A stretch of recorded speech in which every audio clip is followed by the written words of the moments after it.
The first time she said it, we were at a dinner party surrounded by friends, half drunk on cheap wine and dim light. Her laugh came sharp, slicing through the room. "Oh please, we're basically an open marriage," she said, smirking at her best friend Mia. Everyone laughed. Everyone except me. I remember the sound of forks clinking against plates, the smell of roasted garlic and perfume thick in the air. My chest tightened, but I played along, smiling through the burn. Sarah loved that kind of humor. Provocative, edgy. Just a joke. She called it teasing. I called it little knives wrapped in laughter. That night, when I asked what she meant, she rolled her eyes. "Relax, Jason. It's a joke. You really think I'd want anyone else?" Her lips brushed mine, soft and empty. But the way Mia looked at her during that exchange, it wasn't just amusement. It was knowing. Weeks passed, and I told myself I was imagining things. Sarah had been distant, always on her phone, always tired. She used to send me random texts during the day, memes, photos of her lunch, quick, miss you messages. Now silence filled those spaces where love used to breathe. Until one night she laughed again about it. We were with Mia, of course. Wine. Music. Flickering candlelight. Sarah leaned into her, whispering something that made Mia blush. "Don't worry," Sarah said to me, grinning. "If we ever open things up, you'll be the first to know." I tried to laugh, but the sound caught in my throat. The word open lingered like smoke, stinging my eyes. Later, when Sarah went to the kitchen, Mia stayed behind on the couch beside me. The room was quiet except for the ticking of the clock and the faint hum of a record player. She smiled, soft, hesitant. "She teases too much sometimes," Mia said. "She doesn't realize what she's playing with." I looked at her. The air felt different. Charged. Dangerous. "Yeah," I said quietly. "She doesn't." The silence stretched. Her eyes flickered over my face, searching. I could smell her perfume, something faint and floral like spring after rain. When Sarah returned, we both flinched. She didn't notice. That moment should have scared me. Instead, it planted a seed. Over the next few weeks, Sarah grew more detached. Girls' nights multiplied.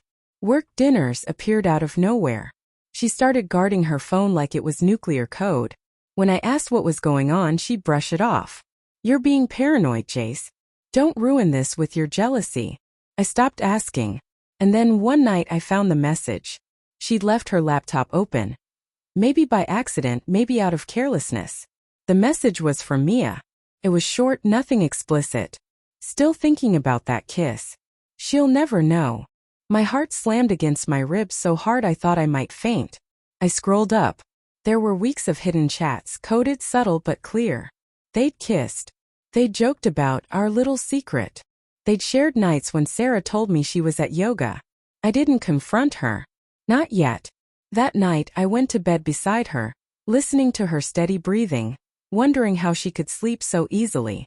I lay awake until dawn, every word, every laugh, every touch replaying in my head until my sanity frayed. The next morning I made coffee. She came into the kitchen wearing my old t-shirt, smiling like nothing was wrong. "You're up early," she said, yawning. "Yeah," I said. "Couldn't sleep." She kissed my cheek. "You worry too much, baby." I looked at her, really looked. The woman I'd loved for 7 years. The woman who joked about being open. The woman who already was. So I decided to make it real. Mia texted me a few days later about a work event. I told her Sarah was busy and asked if she wanted to grab a drink instead. She hesitated at first, but then she said yes. We met at a quiet bar by the river. The city lights shimmered across the water. I could see the nervous tension in her hands as she played with her glass. "This isn't a good idea," she said. "Probably not," I replied. "But since we're open." Her eyes widened, guilt flashing behind them. "She told you." "Not exactly," I said, leaning closer. "But I know." The silence that followed was electric. Painful. Then she whispered, "I didn't mean to hurt anyone. It just happened." I didn't blame her. Not entirely. We were both collateral damage in Sarah's games. The rest happened slowly, then all at once. We talked for hours.